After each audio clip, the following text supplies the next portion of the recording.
ఖుషీకి కషాయం తాగించావా?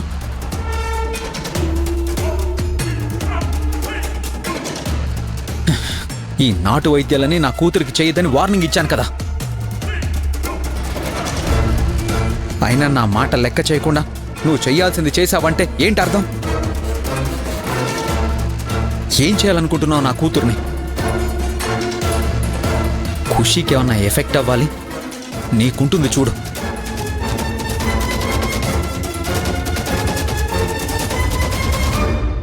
రే, ఎందుకురంత ఆవేశపడుతున్నావు? ఖుషి కోలుకోవాలనే కదా రాధ కషాయం తాగించింది.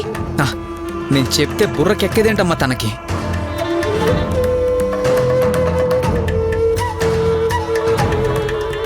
ఖుషీకి ఏదైనా జరిగితే అసలు నా కూతురు విషయంలో జోక్యం చేసుకోవడానికి నువ్వెవరివి?